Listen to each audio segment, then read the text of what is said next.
आज हम बात करेंगे लीगल नोटिस के बारे में।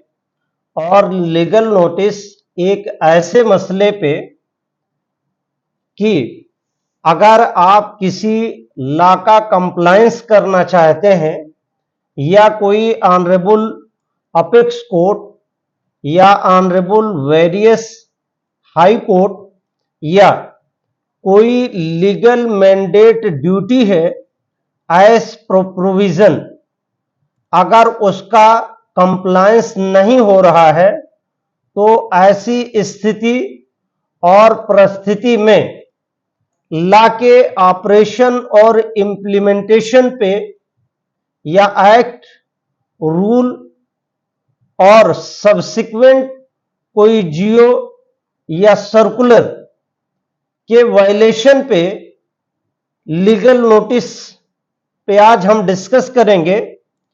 और लीगल नोटिस कौन कौन लोग और कैसे कैसे दे सकते हैं, हम इस पे भी बात करेंगे। तो लीगल नोटिस मुख्यतः दो तरह के लोग दे सकते हैं। एक तो यह है कि लीगल प्रैक्टिशनर यानी एडवोकेट एक्ट 1961 के तहत जो किसी भी स्टेट के बार काउंसिल में रजिस्टर्ड हो, उनके जरिए से यानी बाई एडवोकेट, यानी नंबर एक अगर ये कहा जाए तो लीगल नोटिस जो है बाई काउंसिल यानी बाई एडवोकेट दिया जाएगा। और दूसरा उसका है कि लीगल नोटिस बाई सेल्फ यानी क्लाइंट खुद चाहे तो वो नोटिस दे सकता है। अब हम नोटिस को दो पीरियड में बांट देते हैं, यानी दो प्रकार में बांटते हैं कि there is a two type of notice. इसको तमाम डिस्कशंस के बाद इस तरह की बातें निकल के आती हैं। तो मेरा यह मानना है कि बिगिनर्स को इस बात की जानकारी होना बहुत इंपॉर्टेंट है, क्योंकि शुरुआती दौर की वकालत में ये सब चीजें बहुत इंपॉर्टेंट होती हैं कि आपको कोई शुरुआती दौर में या जब आप वकालत में आते हैं तो आपको ना तो 302 के क्लाइंट मिल जाएंगे और ना ही हीनियस ऑफेंसेस के क्लाइंट मिलेंगे और ना ही डायरेक्टली सिविल मैटर्स में सेकंड अपील या फर्स्ट अपील मिलेगी। तो सबसे पहले वकालत में छोटे छोटे स्टेप आपको उठाने पड़ेंगे। एक अरबियन फिलॉसफर के कोट को हम कोट करते हैं कि अरबियन फिलॉसफर ने कहा कि जो बारिश के छोटे बूंदें जो गिरती हैं उसकी एक्चुअली कोई हकीकत और कोई कीमत नहीं होती है, लेकिन अगर वही बूंदें 24 से 48 घंटे अगर लगातार गिर जाए तो शायद उस इलाके में सैलाब या पानी पानी हो जाए। तो इसलिए लीगल फील्ड में कोई भी शॉर्टकट का ऑप्शन नहीं है, यानी शॉर्टकट का कोई भी तरीका कामयाब होने का नहीं है। इसलिए वकालत में छोटी छोटी बातों को सीखते हुए उसी फिलॉसफर की बात के तरीके से आपको अमल करना है कि छोटे छोटे प्रयास आपके इतने इकट्ठा हो जाए कि जब देखा जाए तो वकालत के नॉलेज और फील्ड में आप एक सैलाब की तरीके से हो जाए कि जिस मामले में आपसे कोई डिस्कस करना चाहे आप खुल करके हर फील्ड में डिस्कस कर लीजिए। देखिए, वजह यह है कि वकालत के फील्ड में जो हमारे ब्रदर्स बिगनर्स आते हैं या लॉ के स्टूडेंट आते हैं या कॉलेज से कैंपस में या कैंपस से कॉलेज में या कोर्ट से कैंपस या कैंपस से कोर्ट, एनीवे जब भी आप आते हैं तो आपको छोटे छोटे एक्ट्स पढ़ाए जाते हैं या कभी कभी एक्ट्स की कमेंट्री भी पढ़ा दी जाती है, कुछ जजमेंट का सिनारियो भी समझा दिया जाता है, लेकिन वो हमारे और आपके लिए सिर्फ एक रास्ते के रूप में प्रयोग हो सकता है, सिर्फ एक रास्ते के रूप में इस्तेमाल हो सकता है। अदरवाइज आप अगर इस बात की तरफ ध्यान से देखेंगे तो कॉलेज की पढ़ी हुई बातें आपको हेल्प तो कर देंगी, लेकिन कोर्ट में केस जीतने और जिताने के लिए उसका कोई बहुत ज्यादा रोल नहीं होता है। इसलिए आपको छोटी छोटी प्रयासों से आप ऐसे हो जाएं कि जैसे नॉलेज के अंबार आपके पास हो और नॉलेज का एक सैलाब आपके पास इकट्ठा हो जाना चाहिए। तो हम इसी बात को डिस्कस कर रहे हैं कि जैसे बहुत सारे लोग ये कहते हैं कि इन बातों को कि कॉलेज में बहुत अच्छा पढ़े हैं या नहीं पढ़े हैं, वकालत की फील्ड से उससे क्या लेना देना है।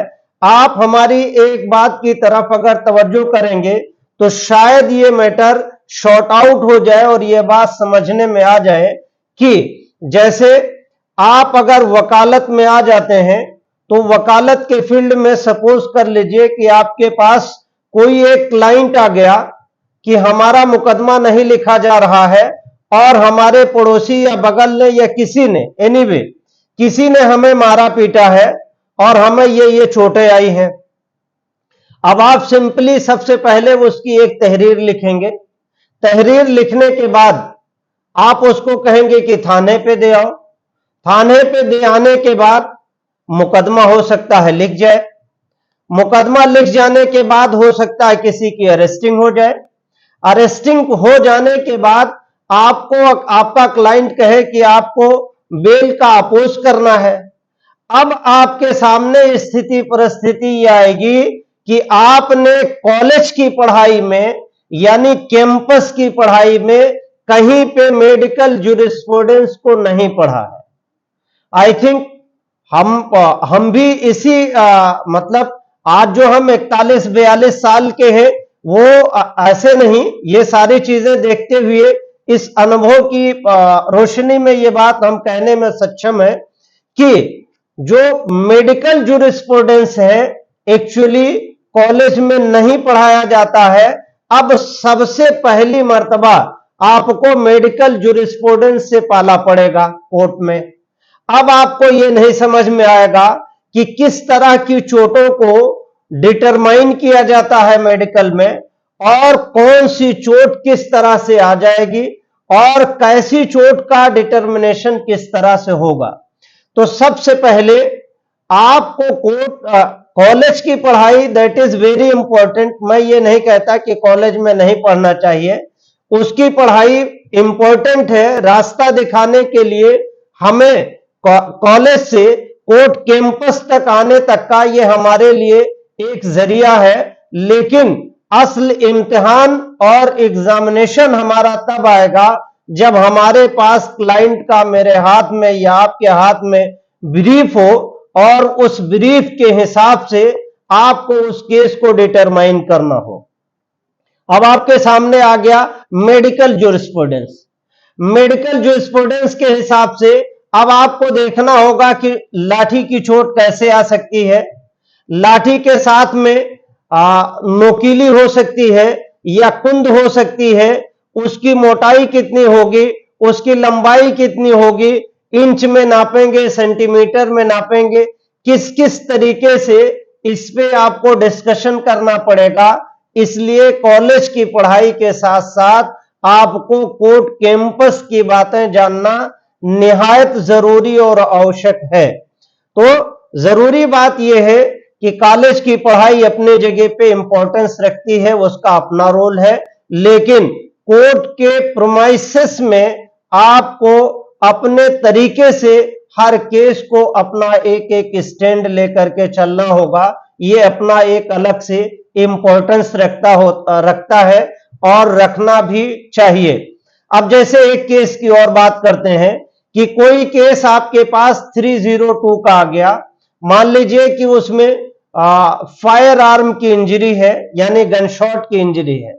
अब गन शॉट की इंजरी के लिए आपको आर्म्स के बारे में भी पढ़ना है, आर्म्स मैन्युफैक्चरिंग के बारे में भी पढ़ना है और उसकी नाल कितनी होगी और किस बोर से वो गोली चली है या लगी है, ये सारी चीजों को आपको डिटरमाइन करना पड़ेगा। उसके साथ साथ ही आपको फोरेंसिक नॉलेज होना भी आपके लिए बहुत इंपॉर्टेंट करेगा कि गोली कितनी करीब से लगी है, गोली कितनी करीब दूर से लगी है। अब सपोज करिए कि गोली लगने में बारूद होता है। अगर करीब से 2 फीट या 1 फीट के करीब से मारते हैं तो जहां पे गोली लगती है वहां बैकनिंग और टैटूइंग का निशान पड़ जाता है, यानी बारूद के धब्बे आ जाते हैं। अब मसला यह है कि चूंकि जो हमारे टीचर्स होते हैं लॉ कॉलेज में, प्रैक्टिकली वो कोर्ट में नहीं आते, कोर्ट के केसेस नहीं करते हैं, इसलिए उनके सामने भी ये प्रॉब्लम होती है। इसीलिए लॉ के फील्ड में इंटर्नशिप करना बहुत इंपॉर्टेंट है, ताकि कोर्ट के पढ़ाई के पीरियड में रहते हुए आप कैसे कॉलेज की पढ़ाई के बीच में आप कैसे कोर्ट के प्रोसेस को सीखेंगे और किस तरीके से ऑब्टेन करेंगे, that is very important to all of you and us also. अब हम बात इसी चीज पे कर रहे थे कि चूंकि हर चीज को अलग अलग तरीके से डिफाइन करना भी बहुत इंपॉर्टेंट है।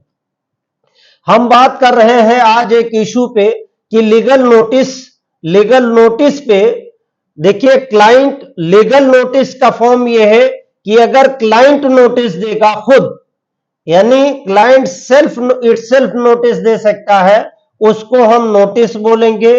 और अगर एडवोकेट एक्ट 1961 के जरिए से किसी प्रैक्टिशनर एडवोकेट के द्वारा अगर दी जाती है या थ्रू दी जाती है तो उसको हम लीगल नोटिस बोलेंगे। अब लीगल नोटिस को 2-3 बातों से हम उसको डिफाइन करते हैं कि लीगल नोटिस को किन किन फॉर्मेट पे और कैसे कैसे उसको हम एग्जामिन कर सकते हैं। सपोज कीजिए कि लीगल नोटिस पे एक तो ये होगा कि लीगल नोटिस चेक बाउंस के केस में दिया जाना मैंडेट करता है, जो एनआई एक्ट का 138 कहता है। सीपीसी में एविक्शन के मामले में नोटिस दिया जाना मैंडेट करता है। ऐसे ही मनी रिकवरी के मामले में, यानी सरफेसी एक्ट जो बैंक लोन रिकवरी का एक्ट है, सिक्योरिटाइजेशन एक्ट का, उसमें सेक्शन 13 में और 17 में दोनों को मिला कर करके ऑब्जेक्शन और नोटिस, यानी 13 में नोटिस का प्रोविजन दिया हुआ है कि बैंक 60 डेज का नोटिस देगा तब रिकवरी करेगा। नोटिस का अगर कोई रिप्लाई फाइल करता है तो उसके ऑब्जेक्शन के हिसाब से कुछ चीजें और भी उसमें डिसाइड हो सकती हैं, तो ये पार्ट ऑलरेडी उसमें कवर करना इंपॉर्टेंट है। अब हम बात कर रहे हैं कि लीगल नोटिस अगर किसी ऑनरेबल हाई कोर्ट या सुप्रीम कोर्ट के आदेश का वायलेशन है, या उसका कंप्लायंस नहीं हो रहा है, या कोई एक्ट है, या कोई रूल है, या कोई रेगुलेशन है, या कोई सर्कुलर है, या कोई गवर्नमेंट का नोटिफिकेशन, एनीवे जिसका प्रचलन है और जिसका अनुपालन किया जाए तो एक आदमी या एक व्यक्ति या कई व्यक्ति के राइट को सिक्योर किया जा सकता है। ऐसे भी मामले में लीगल नोटिस दिया जा सकता है। आज हम जो डिस्कशन करेंगे कि एफआईआर अगर प्रमा फेसाई ऑफेंस में डाउट हो रहा है तो उसमें ललिता कुमारी के जजमेंट के हिसाब से यह कहता है कि एफआईआर लिखा जाना मैंडेट करता है। उसी मैंडेट प्रोविजन को फॉलो अप कराने के लिए हमने लीगल नोटिस स्टेशन हाउस अफसर को दिया है और लीगल नोटिस हमने सुपरिटेंडेंट ऑफ पुलिस को दिया है। आज हम उसी लीगल नोटिस पे डिटेल डिस्कशन करेंगे और कैसे लीगल नोटिस ड्राफ्ट करेंगे, ये हम उस पे भी अपने मुद्दे की बात करते हुए आगे बढ़ रहे हैं या आगे बढ़ेंगे। That is very important aspect and prospect. अब देखते हैं कि लीगल नोटिस पे सबसे पहले जो उसका फॉर्मेट है उस पे काउंसिल्स का नाम और डिटेल लिखा होना, मेंशन होना, दैट इज वेरी इंपॉर्टेंट। यहां पे हमारा नाम लिखा हुआ Sajjad Hussain advocate high court, और जहां से नोटिस दी जाती है, अगर नोटिस प्राप्त करने वाले को कोई कम्युनिकेशन करना होगा तो किस एड्रेस पे और किस पता पे किया जाएगा, तो यहां पे हमने अपने चेंबर का संपूर्ण एड्रेस यहां पे मेंशन कर दिया है। आप भी अपने नोटिस पे मेंशन कर सकते हैं और अपनी चीजों को देख सकते हैं। तो पार्टिकुलरली आपको इसमें मेंशन करना होगा क्या, चैम्बर का एड्रेस, जैसे हमने लिखा कि chamber advocate chamber number 5/5 block C, और उसके बाद में high court Lucknow, mobile number. और अब चूंकि सोशल मीडिया का दौर है तो हमने ईमेल आईडी भी इसमें मेंशन कर रखी है कि मान लीजिए कोई आदमी दूर से आपको नोटिस का रिप्लाई करना चाहता है तो बल्कि व्हाट्सएप भी लिख दिया जाना चाहिए, क्योंकि बढ़ते हुए दौर के साथ में Jammu Kashmir and Ladakh high court ने यह कहा कि अगर व्हाट्सएप से भी कोई सर्विस दी जाए तो उसको भी मोड ऑफ सर्विस माना जाएगा। जैसे ट्रांजैक्शन में आरटीआई एक्ट में 2015 में उत्तर प्रदेश में अमेंडमेंट आया और कई प्रदेश में अमेंडमेंट आए कि पोस्टल ऑर्डर के अलावा भी बैंकर्स चेक दिया जा सकता है, नगद जमा किया जा सकता है और डिमांड ड्राफ्ट के जरिए से भी किया जा सकता है। बल्कि उसमें मेरा एक सजेशन भी शामिल था और है अभी भी कि क्यूआर कोड का और यूपीआई का भी जमाना आ गया है और गूगल पे, फोन पे या पेटीएम के अलावा भी कई ऐसी चीजें आ गई हैं जिसके जरिए से पेमेंट किया जा सकता है।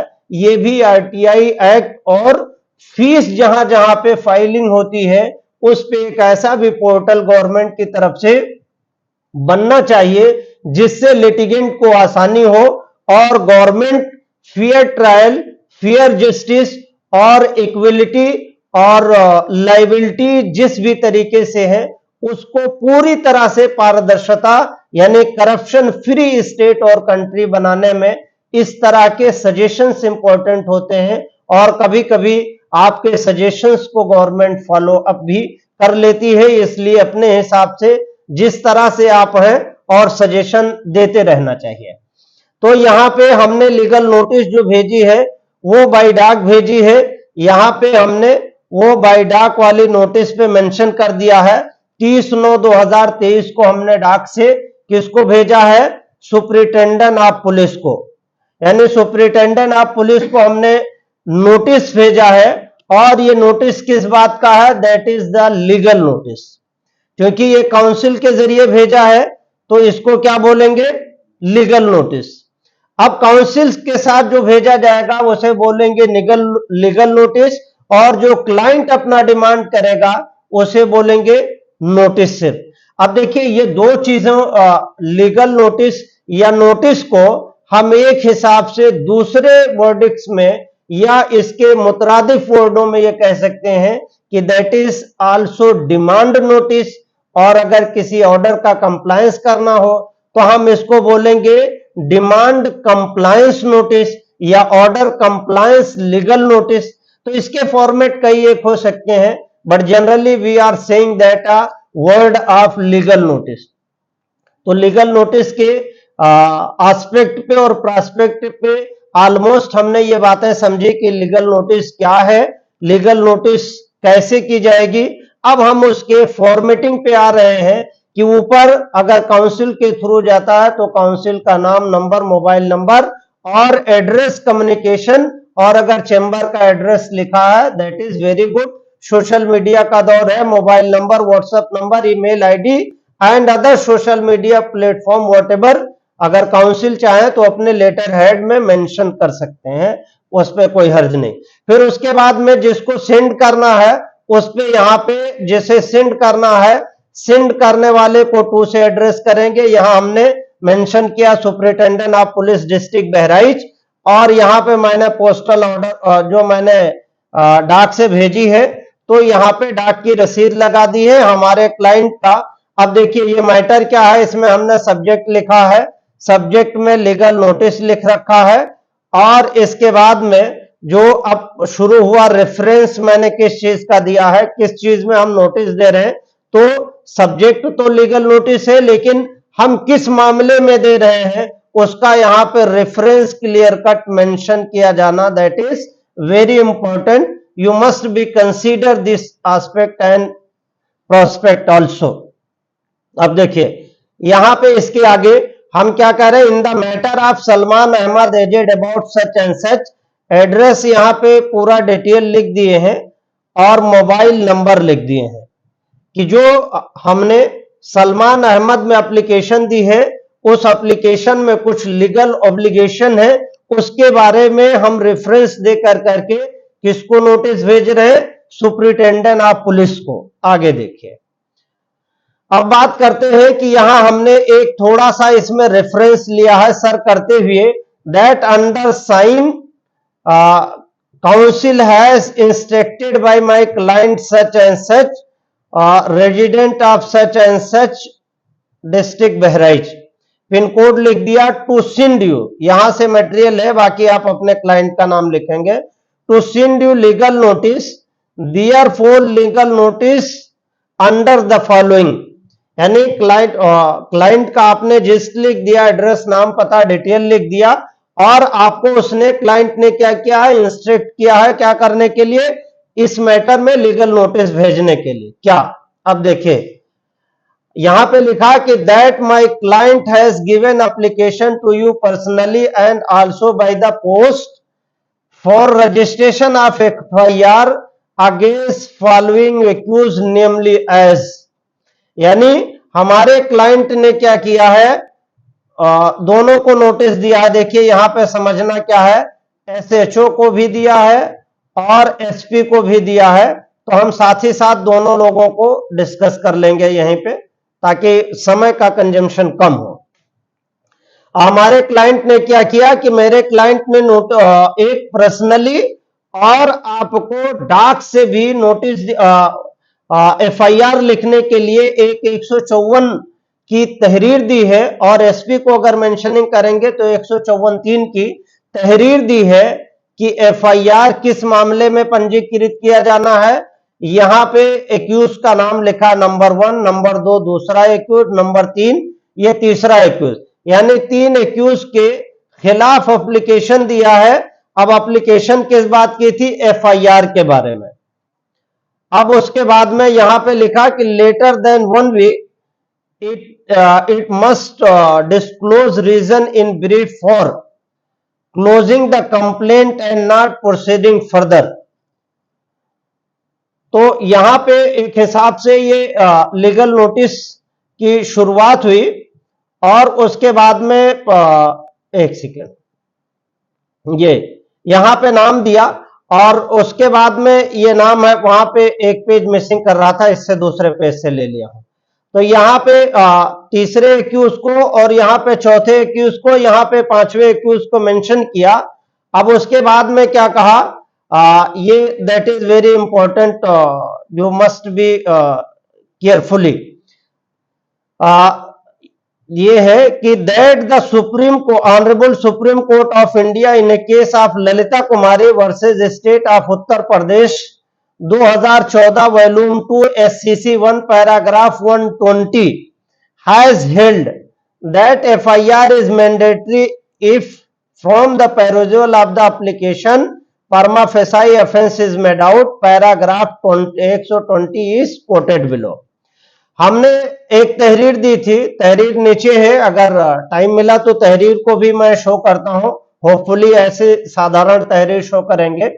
हमने लिखा कि ऑनरेबल अपेक्स कोर्ट ने एक जजमेंट ये है, Lalita Kumari versus state of Uttar Pradesh 2014 volume 2 SCC page 1 में ऑनरेबल सुप्रीम कोर्ट ने पैराग्राफ 120 में ये कहा है कि registration of FIR is mandatory under section 154 of code, यानी code of criminal procedure CRPC, if the information discloses of a cognizable offense and no preliminary inquiry is permissible in such a situation। यानी honourable apex court ने कहा कि अगर जो तहरीर 154 में station house अफसर को दी गई है या SHO सुपरिटेंडेंट ऑफ पुलिस को दी गई है, अगर उसके पढ़ने से या उसमें मेंशन किए गए वर्णन से या डिस्क्रिप्शन से परमा फेसाई ऑफेंस या कॉग्निजेबल ऑफेंस में डाउट हो रहा है, तो पैरा 120 के तहत ऑनरेबल अपेक्स कोर्ट ने कहा कि registration of FIR is mandatory. अब अगर सुप्रीम कोर्ट ने मैंडेटरी कहा है किसी मसले को लेकर के, और अगर कोई भी स्टेशन हाउस अफसर आपकी तहरीर पे मुकदमा दर्ज नहीं कर रहा है और कोई भी एसपी आपकी 154(3) की एप्लीकेशन को टाइमली डिस्पोज नहीं कर रहा है, तो एक तो यह है कि सुप्रीम कोर्ट के वर्डिक्ट का कंप्लायंस नहीं किया, जिसपे आप कंटेम्प्ट की प्रोसीडिंग अलग से ड्रा कर सकते हैं, वो एक अलग पर्सपेक्टिव है। आज हम कंटेम्प्ट पे बात नहीं करेंगे, आज हम सिर्फ लीगल नोटिस पे अपनी बात को कन्फाइन करेंगे कि लीगल नोटिस उस पे आप दे सकते हैं कि सुप्रीम कोर्ट का मैंडेट है, आपको एफआईआर पंजीकृत करना पड़ेगा, और अगर आप नहीं करते हैं तो आपको रीजन बताना पड़ेगा, डिस्क्लोज करना पड़ेगा।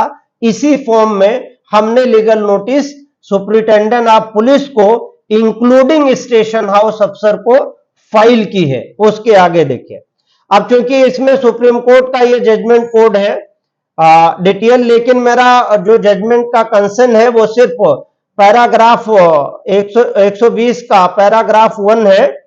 अब उसके बाद में पैराग्राफ 7 को थोड़ा सा डिस्कस करेंगे कि पैराग्राफ 7 ये कहता है कि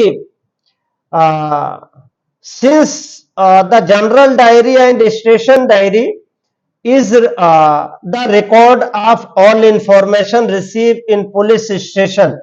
We direct that all information related to cognizable offense, whether resulting in registration of FIR or leading to inquiry, must be mandatorily meticulously reflected in the said diary. The decision to conduct a preliminary inquiry must also be reflected as mentioned above. अब देखिए, honourable apex court ने कहा कि कोई भी application station house अफसर को दी जाती है या सुप्रिंटेंडेंट ऑफ पुलिस को दी जाती है, तो उस पे वो प्रिलिमिनरी इंक्वायरी करेंगे या प्रिलिमिनरी इंक्वायरी नहीं करेंगे, रजिस्ट्रेशन ऑफ एफआईआर करेंगे या रजिस्ट्रेशन ऑफ एफआईआर नहीं करेंगे। ये सारी चीजें जो थाने की जीडी यानी जनरल डायरी है, या थाने की केस डायरी है, या थाने का रजिस्टर है जो रख रखाव करने के लिए, उसमें क्या करना है, लिखना मैंडेट करता है, यानी उसमें लिखना ही लिखना है, इसको मेंशन ही करना है। एक पैराग्राफ और, while ensuring the protection right of the accused and complainant, a preliminary inquiry should be made time bound and in any case it should not exceed 7 days. यानी ऑनरेबल अपेक्स कोर्ट ने अपने judgement में यह भी कहा है कि अगर कोई इंक्वायरी किसी मामले में की भी जाती है जिसे प्रिलिमिनरी इंक्वायरी कहेंगे, तो वो कितने डेज में कंप्लीट होना चाहिए, विद इन 7 डेज। यानी कोई भी स्टेशन हाउस अफसर क्या नहीं कर सकता है, 7 दिन से ज्यादा आपकी एप्लीकेशन पेंडिंग नहीं कर सकता है, चाहे वो एसएचओ हो या कौन हो, एसपी हो। यानी जो भी एप्लीकेशन होगी कितने दिनों में डिसाइड करनी होगी, 7 डेज के अंदर। और वो जो डिसीजन उनका होगा वो क्या होगा, डिले अगर करते हैं तो it must be reflected in a general diary, और अगर किसी कारण से वो डिले करते हैं तो डिले क्या होगा, उनको एक्सप्लेन करना पड़ेगा, किसमें, जो थाने की डायरी होती है। तो 7 दिनों के अंदर कोई भी सुप्रिंटेंडेंट ऑफ पुलिस एक भी एप्लीकेशन को आज तक डेटाबेस पे मैं बात कर रहा हूं डिसाइड नहीं कर रहा है। Even the honourable apex court has pronounced the verdict of Lalita Kumari versus state of Uttar Pradesh, जो रिपोर्टेड है 2014 वॉल्यूम 2 पेज 1 एससीसी में। तो बहुत शॉकिंग की बात है कि एक तरफ हम स्टेट को लॉ ऑब्लिगेशंस के तौर पे देखते हैं, लेकिन दूसरी तरफ कॉन्स्टिट्यूशन बेंच का, लार्जर बेंच का ऑनरेबल अपेक्स कोर्ट के जजमेंट को जो स्टेशन हाउस अफसर है या सुपरिटेंडेंट ऑफ पुलिस है वो डिसओबे कर रहे हैं, और उसके बाद उनको लीगल नोटिस के फॉर्म में लीगल नोटिस दी गई है, लेकिन स्टिल यानी लीगल नोटिस जो भेजी गई थी वो 30/9/2023 को भेजी गई थी, and still reply is awaited by my client, I am also included in that. तो अब ये देखिए, अब उसके बाद में यहां पे आगे हम किस पे, तीसरा पैराग्राफ हमारे लीगल नोटिस के जो फॉर्मेट का है उसमें कहा कि that from the perusal of the application under section 154 CRPC it is made clear that the aforesaid accused has committed offense under section 419, 420 and 467, 468 and 471 and 34 and 120B IPC। क्योंकि forgery का case है, totally forgery का case है, जो apparently कोई अंधा आदमी भी बात सुने तो वो समझ जाएगा कि fraud committed with the my client, but why the concerned police station and SP are not taking action and accused are still free from police and law? There is a critical situation to comment, especially in Uttar Pradesh। उसके आगे की बात है, अब वो legally scenario में whatever we can seek the protection from the law, but for the sake of general awareness and to my learned friend who are want to join the advocacy and who are being a intern with us, तो मेरा purpose ये है कि लोगों को law से awareness रहे, ताकि लॉ पढ़ते पढ़ते वो बहुत बड़ा ख्वाब पाल ले और यहां पहुंचने के बाद उनके ख्वाब धराशाही हो तो जिंदगी एक टूट सी जाती है। इसलिए वहां से यहां तक आने में आपको पक्का ये मन बना के चलना होगा कि साला जो भी करना है वो यहां आकर करके हमें यहीं पे रह जाना है, यहीं पे खप जाना है और एक पोजीशन अपनी तय करके चलना है, जैसे हम आपके सामने मौजूद हैं। तो इसलिए आपको स्ट्रगल इस पेशे में करना है, यहां कोई शॉर्टकट नहीं है। ऐसे ऐसे आपके सामने मौके आएंगे कि आपको लगेगा कि अरे इस केस में कुछ नहीं हो सकता, लेकिन अनफॉर्चुनेटली कोई कोर्ट ऐसी भी आपको मिल जाएगी जो आपके मायूसी का रिप्लेसमेंट कर देगी। ऐसे तमाम केसेस मुझे देखने को मिले हैं। तो लेट्स वी सी कि अगला नोटिस का ड्राफ्टिंग का पोजीशन क्या होगा। उसके बाद में कहा कि दैट द अफोरसेड एक्यूज है sold the government land bearing data number 1628 vide sale deed dated 26/11/2023। कितना शॉकिंग है कि हमारा क्लाइंट गवर्नमेंट के लैंड को प्रोटेक्ट करना चाहता है और गवर्नमेंट की लैंड बिक गई है और गवर्नमेंट ऑफिसर से गुहार कर रहा है, गवर्नमेंट ऑफिसर से डिमांड कर रहा है। वाह, क्या ऑफिसर्स हैं कि गवर्नमेंट से पैसा ले रहे हैं और गवर्नमेंट लैंड नहीं बचा पा रहे हैं। That is difficult to comment on this position, but we want to teach and we want to learn also by my friend who are commenting in comment box, और जानना भी जरूरी है ताकि हम लोग इस सीरीज में लीगल ड्राफ्टिंग में कुछ अपडेट हो सके और कुछ अपडेट हो सके। ये हमारा आपसे सीखना भी है और सिखाना भी पर्पज इसमें दोनों तरह से शामिल है। तो क्या हुआ इस ड्राफ्टिंग में, पैराग्राफ 4 लीगल नोटिस की ड्राफ्टिंग में आपको क्या समझना है कि दैट द अफोरसेड एक्यूज है sold the land of government bearing data number 1628 vide sale deed dated 26/11/2023।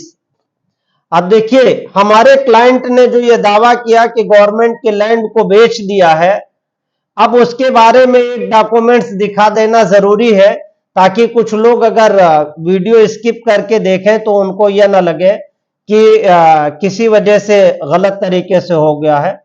देखिए यहां पे, यह आपके सामने स्क्रीन पे है ये कार्यालय नगर पंचायत जरवल बहराइच का लेटर है, अधिशासी अभियंता के द्वारा जारी किया गया है। क्या कहा गया है कि जरवल अभिलेखों में यह भूमि नगर पंचायत में दर्ज है, यानी जिस जमीन को एक्यूज ने सोल्ड आउट कर दिया है वो किस में दर्ज है, नगर पंचायत जरवल में वो दर्ज है गवर्नमेंट के लैंड के रूप में। तो अब ऐसी परिस्थिति में तमाम विषम परिस्थितियां ऐसी होती हैं जिसमें बहुत सी चीजें नहीं कही जा सकती हैं, बहुत सी चीजें नहीं सुनी जा सकती हैं, लेकिन फिर भी हम लोगों का काम यह है कि उम्मीदों पे बना रहना और उम्मीदों पे डिस्कस किए रहना, यह हम लोगों का काम है। अब देखिए आगे इस ड्राफ्टिंग के आगे पहलू पे जिक्र करते हैं, बीच बीच में हम ये बात बताते हैं कि एक्सप्लेनेशन अगर आपके पास नहीं होगा तो बहुत बार लीगल नोटिस ड्राफ्ट करते समय आप ड्राफ्ट कर देंगे कि कानून आपके फेवर में है और लॉ आपके फेवर में है, एक्ट आपके फेवर में है, लेकिन अल्टीमेटली आपके हाथ कुछ नहीं आने वाला होगा। इसलिए जब भी आप लीगल नोटिस ड्राफ्ट करें, बहुत सीधी सी बात, आप उसमें सारे फैक्ट को रिसर्च करने के बाद एक एक वर्ड के आप मालिक है, आपने ड्राफ्टिंग की है, यानी ए से लेकर के जेड तक या जेड से लेकर के ए तक जो भी आप अपनी लीगल नोटिस में ड्राफ्ट करेंगे उसके मालिक आप हैं। इसलिए आपको उन वर्डों पे आपकी खुद की अपनी एनालिसिस और रिसर्च होनी चाहिए, नहीं तो आगे चल करके जब यही नोटिस कोर्ट में जाएगा तो इसी नोटिस पे पूरा केस जो आप बनाएंगे उसी पे डिस्कशन होगा। कहीं ऐसा ना हो कि आपने जो नोटिस दिया है वो कमजोर मैनर में दिया है, सरसरी नोटिस दे दी थी, और जब आपने दीवार जो बुनियाद बनाई थी वो बुनियाद, उस बुनियाद पे आपने कई इमारतें खड़ी कर दी, लेकिन वो इमारत बुनियाद के ढीली ढाली होने की वजह से या जो जरूरी बातें थी वो छूट जाने की वजह से सब धराशाही हो जाएगी और अल्टीमेटली केस आपके हाथ से निकल जाएगा। तो आपको लीगल नोटिस ड्राफ्ट करते समय ए से जेड और जेड से लेकर के ए, ये सब आपकी अपनी रिसर्च होनी चाहिए। और अगर आपको किसी तरह की प्रॉब्लम हो उसको रिसर्च करने में तो हम लोगों से आप पूछ सकते हैं, हम लोग उस पर डिस्कस कर सकते हैं, पीडीएफ भी शेयर कर सकते हैं, कैसे ड्राफ्टिंग होगी, किस हिसाब से होगी, ऑनलाइन ऑफलाइन तमाम तरह की सुविधाएं हम लोगों के पास है, उस पर हम लोग डिस्कस कर लेंगे। देखिए, that the aforesaid accused has sold the land of the government bearing gata number 1628 white cell deed dated 26/11/2023। Sale deed की कॉपी क्या है वो पहले उनको दे दिया था, लेकिन फिर भी उसके बाद में भी एक कॉपी दोबारा हैंडेड ओवर कर रहे हैं। उसके बाद में that the report of Nagar panchayat Jarwal also revealed that Gata number 1628 belong to the land of Nagar panchayat Jarwal under which and what manner fraud has not been committed, why FIR has not been registered under the settled preposition of law as held by the Honorable Apex Court। अब देखिए कि इसमें यह है कि जब नगर panchayat Jarwal return में ये बात कह रहे, देखिए ब्लैक एंड व्हाइट में है, आरटीआई में दिया है, आरटीआई में उसका रिप्लाई दिया है, कोर्ट में एप्लीकेशन फाइल किया है नगर पंचायत ने, और भी कई तरीके से ये प्रूफ किया है कि ये लैंड जो है belong to the government land and also include to the nagar panchayat of Jarwal. तो ऐसी परिस्थितियों में अरे सुमित जी परेशान ना होइए, ये आपकी मेहनत का नतीजा है। You must B care and properly, आप ज्यादा कमेंट ना करिए, सुनिए इस बात को, चलिए सुनते रहिए लीगल नोटिस के फॉर्मेट में, सुनिए, परेशान ना होइए। आई एम अवेयर, शुरुआत में ऐसे प्रॉब्लम हो जाती है, डोंट वरी। तो हम डिस्कस पैराग्राफ 5 पे जिक्र कर रहे थे कि नगर पंचायत ने ये लिखित तौर पे दिया है कि ये जमीन जो है गवर्नमेंट लैंड है और इस बात का एडमिशन है कई वे से। अब उसके बाद में हमारा लीगल नोटिस का जिस्ट ये है कि हम पूछना चाहते हैं किससे, सुपरिटेंडेंट ऑफ पुलिस से, कि अगर which and what manner fraud has not been committed, कि अगर गवर्नमेंट की लैंड है, ये एडमिटेड है, और उसी लैंड उसी गाटा नंबर की अगर सेल डीड हो गई है तो फ्रॉड क्यों नहीं कमिट हुआ है? क्या इसको बताने की कृपा एसपी महोदय नहीं करेंगे? भाई ये तो हमारा लीगल राइट है कि हम स्टेट की लैंड को प्रोटेक्ट करें। देश की जमीन अगर लोग फ्रॉडुलेंट लोग बेच देंगे तो हम जैसे सोशल प्राणी लोग क्या करेंगे? तो as a social responsibility we have to protect the fraudulent act acted by any person.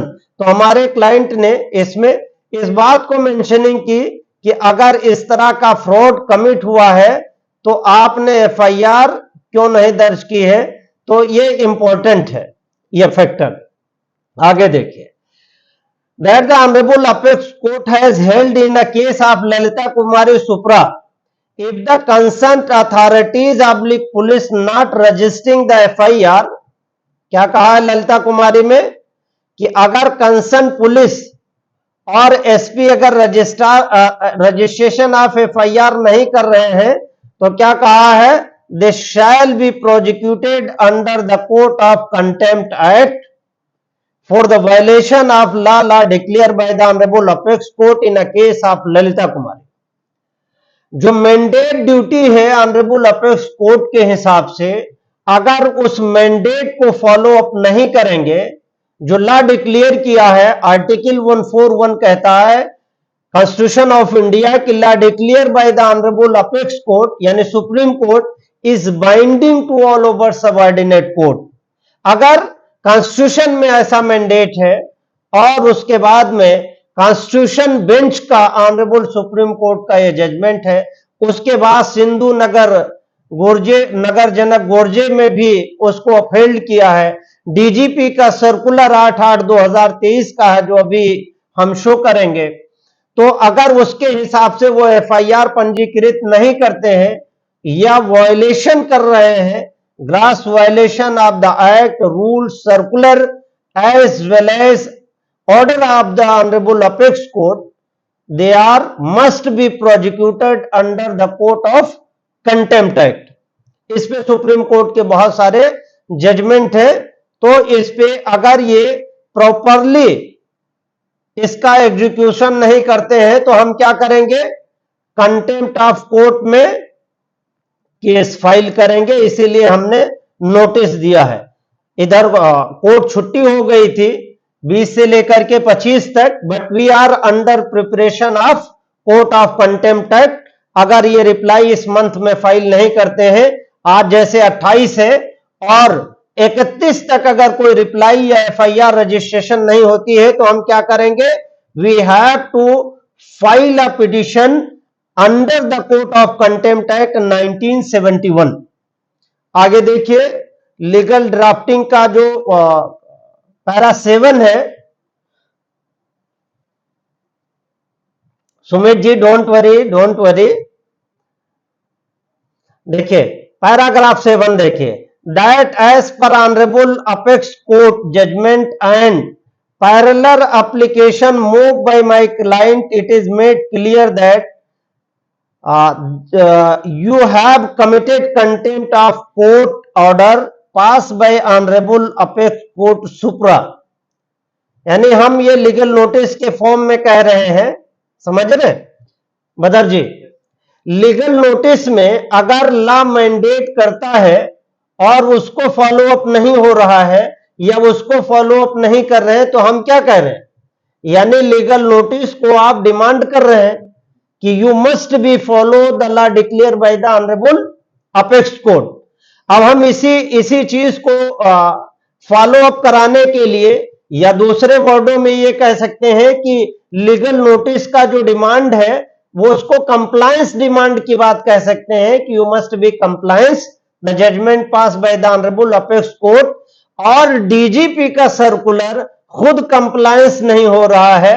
ये तो बड़े शर्म की बात है कि डीजीपी का लेटर और डीजीपी का सर्कुलर, गवर्नमेंट का जियो अगर स्टेशन हाउस अफसर और एसपी के जरिए नहीं कंप्लायंस किया जा रहा है, और गवर्नमेंट की लैंड अगर गवर्नमेंट के ऑफिसर्स या पुलिस डिपार्टमेंट या गृह डिपार्टमेंट, होम डिपार्टमेंट नहीं बचा पा रही है, तो अब हम समझ सकते हैं कि लॉ एंड ऑर्डर की सिचुएशन क्या है। ऑनरेबल अपेक्स कोर्ट का वर्डिक्ट और लॉ का जो विधि विधान बनाया है, विधि व्यवस्था दी है, उसका क्या है। इसलिए इस केस में हमने लीगल नोटिस दी है और कंटेम्प्ट फाइल कर करके ये बताना पड़ेगा कि कानून का राज अभी भी यहां पे मौजूद है।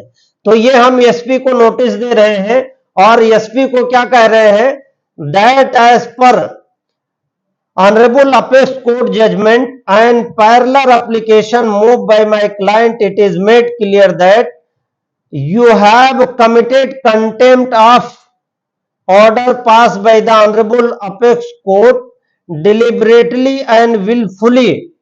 Therefore, legal notice is issued given for compliance of Honorable Supreme Court judgment passed in Lalita Kumari versus Government of Uttar Pradesh, volume 2 SCC में रिपोर्टेड है, वॉल्यूम 2 एससीसी पेज 1, और पैराग्राफ 120 है। Sindhu Janak Nagar Gorje versus state of Maharashtra, special appeal number कितना है 5883 of 2023, और DGP का जो circular, ये ऑर्डर डेटेड है 8/8/2023, और डीजीपी का जो सर्कुलर है वो भी 8/8/2023 है।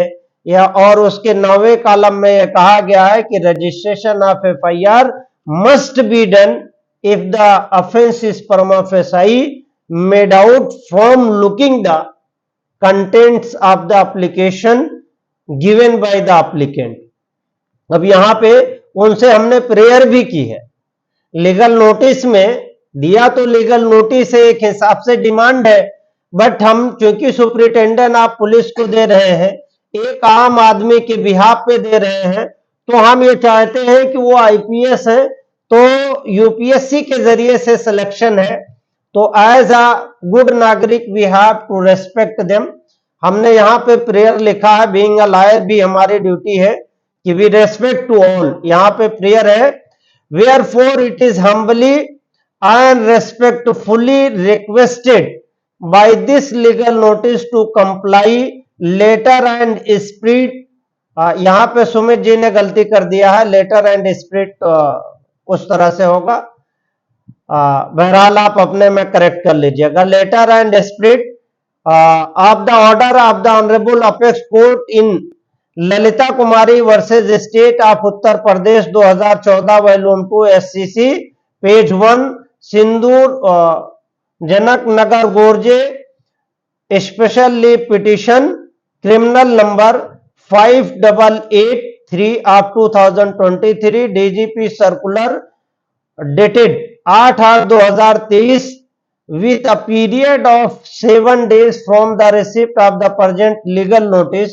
Otherwise, my client is free to file contempt application /petition before the Honorable Court of Law, either before the Honorable High Court, either Honorable Apex Court, and other legal proceeding may also be initiated as per law settled by the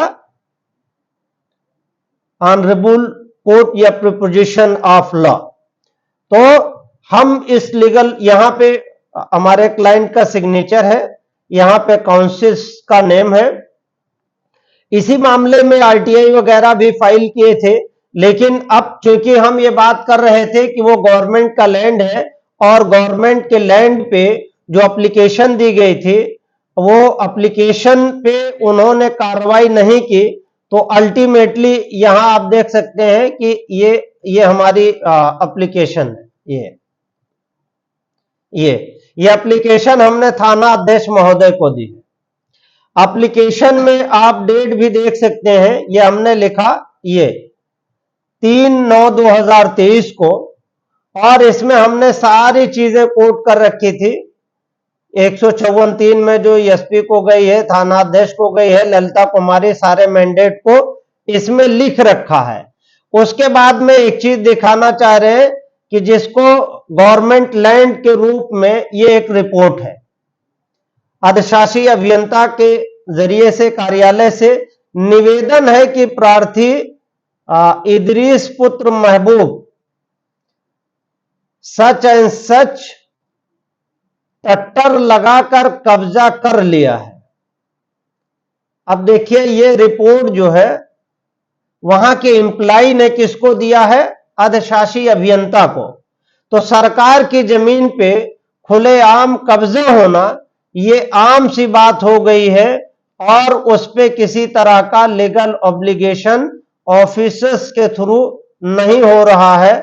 ये एक सही बात और सही prospective नहीं है। अब एक चीज और देख लीजिए, यहां पे ये बड़े बड़े लेटर में है, नगर पंचायत जरवल के द्वारा क्या नोटिस दी गई है उसी गाटा के बारे में। अब इसको डिटेल पढ़ दे रहे। उक्त आवंटन माननीय न्यायालय के आदेश द्वारा निरस्त हो गया है। अब आपका इस भूमि से कोई संबंध नहीं है। आवंटन भूमि तत्काल खाली कर दें, अन्यथा आपके विरुद्ध विभागीय कार्रवाई की जाएगी, जिसके जिम्मेदार आप स्वयं होंगे। यह पत्र कब का है? 24 जुलाई 2023 को। और इसके बावजूद जब ये लैंड बिक गई, अब जैसे हम बात कर रहे थे कि हमारी एप्लीकेशन में, देखिए हमारी एप्लीकेशन में जो हमने लिखा है कि ये लैंड जो है किसको बेच दिया है, यहां पे ये लैंड बिक गई। विपक्षी एक ने अपने पिता से ही कूट रचित तरीके से 26/11/2015 को विपक्षी संख्या 2, 3, 4, 5 के साजिश से गाटा संख्या 1628 को अपने पिता का बताते हुए स्वयं बैनामा कर दिया है, जबकि वो गाटा ना उनके फादर का था और ना उनके मदर का था, ना उनके परिवार का था। As per the record of Nagar panchayat Jarwal, this land belong to Nagar panchayat Jarwal. अब इस पे अगर सुपरिटेंडेंट ऑफ पुलिस के जरिए से एफआईआर ना हो तो बड़ी मुश्किल बात है कि एक सरकारी जमीन को प्रोटेक्ट करने के लिए हमारा क्लाइंट इतना प्रयास कर रहा है कि उसको हाईकोर्ट तक उसे आना पड़ रहा है, जबकि इस मामले में यहां पे एक डिटेल लीगल नोटिस इससे पहले 154(1) की एप्लीकेशन स्टेशन हाउस अफसर को दी गई। उसके बाद में समय व्यतीत होने के बाद इंतजार किया within period of 7 days as per the circular of DGP and supreme court verdict. उसके बाद में फिर इस सुपरिटेंडेंट ऑफ पुलिस बहराइच को एप्लीकेशन दी गई 154(3) सीआरपीसी में। 154(3) सीआरपीसी में चूंकि समय कोई निर्धारित नहीं है एप्लीकेशन के डिस्पोजल का, लेकिन Lalita Kumari versus state of Uttar प्रदेश में ऑनरेबल अपेक्स कोर्ट ने टाइम बाउंड मैनर में इंक्वायरी को कंक्लूड करने के लिए कहा है, यानी 7 days का 7 days पीरियड गुजरने के बाद जब कोई कार्रवाई नहीं हुई तो आरटीआई फाइल किया। आरटीआई सेक्शन 6 में जब उसका कोई रिप्लाई नहीं आया तो उसमें फर्स्ट अपील फाइल हुई। फर्स्ट अपील का पीरियड अभी बीतने वाला है, तो उसमें 19 सब क्लास 3 में आरटीआई में हम एक सेकंड अपील राज्य सूचना आयोग यानी स्टेट इंफॉर्मेशन कमीशन में फाइल करेंगे। वो स्टेप अभी अवेटेड है। उसके बाद में उससे पहले यानी हमने उनको एक लीगल नोटिस सर्व की है, जिसमें ये कहा है कि ऑनरेबल अपेक्स कोर्ट के जजमेंट के हिसाब से विदिन 7 days में आपको हमारी एफआईआर या तो लिखना पड़ेगा या रिफ्यूज करना पड़ेगा, और अगर लिखते हैं तो भी बताना पड़ेगा, नहीं लिखते हैं तो भी बताना पड़ेगा। यानी पैराग्राफ 120 का सब पैरा 7 सुप्रीम कोर्ट का जो जजमेंट है ललिता कुमारी में, उसमें ये मैंडेट किया है। लेकिन अभी तक किसी भी पॉइंट का ऑफिसर्स के जरिए से रिप्लाई नहीं किया गया है और इस मामले में अभी तक हम इंतजार कर रहे हैं। तो लीगल नोटिस पे आज हम डिस्कशन कर रहे थे और लीगल नोटिस के फॉर्मेट पे बात कर रहे थे कि लीगल नोटिस किस किस तरह के और किस किस मैटर में हम दे सकते हैं और कैसी परिस्थितियां होगी।